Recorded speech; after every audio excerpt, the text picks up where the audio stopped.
काशी नगर के एक धनी सेठ थे जिनके कोई संतान नहीं थी। बड़े बड़े विद्वान ज्योतिषों से सलाह मशवरा करने के बाद भी उन्हें कोई लाभ नहीं मिला। सभी उपायों से निराश होने के बाद सेठ जी को किसी ने सलाह दी कि आप गोस्वामी जी के पास जाइए। वे रोज रामायण पाठ पढ़ते हैं। तब भगवान राम स्वयं कथा सुनने आते हैं, इसलिए उनसे कहना कि भगवान से पूछें कि आपकी संतान कब होगी। सेठ जी गोस्वामी जी के पास जाते हैं और अपनी समस्या के बारे में भगवान से बातें करने को कहते हैं।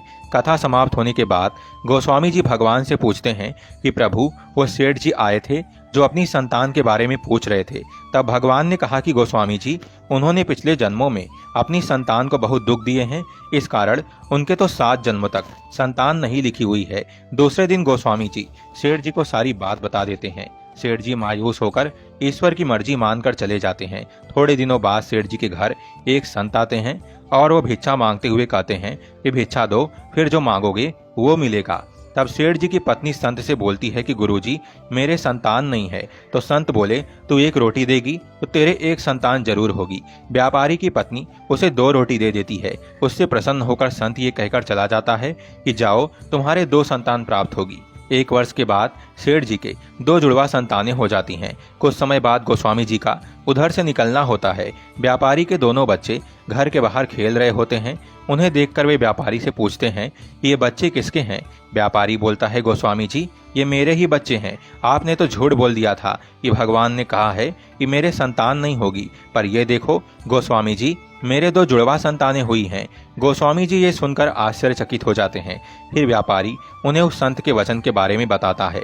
उसकी बात सुनकर गोस्वामी जी चले जाते हैं। शाम को गोस्वामी जी कुछ चिंतित मुद्रा में रामायण पढ़ते हैं तो भगवान उनसे पूछते हैं कि गोस्वामी जी, आज क्या बात है, चिंतित मुद्रा में क्यों हो। तो गोस्वामी जी कहते हैं कि प्रभु, आपने मुझे उस व्यापारी के सामने झूठा पटक दिया। आपने तो कहा था ना कि व्यापारी के 7 जन्मों तक कोई संतान नहीं लिखी है, फिर उसके 2 संतान कैसे हो गई।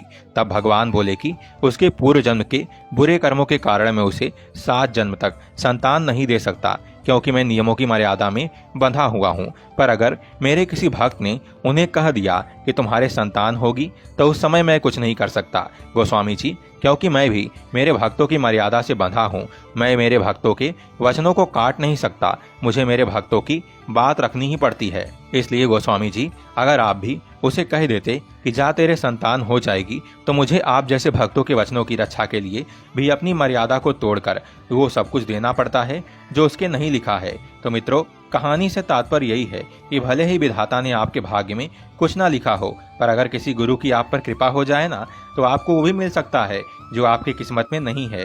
इसलिए कहते हैं कि भाग लिखी मिटे नहीं, लिखे विधाता लेख। मिल जावे गुरु मेहर तो लगे लेख पे मेघ। भाग्य में लिखा विधाता का लेख मिटा नहीं सकता, पर किसी गुरु की मेहरबानी हो जाए ना, तो विधाता का लेख भी दीवार की मेघ पर लटका रह जाता है। हरे कृष्ण, राधे राधे।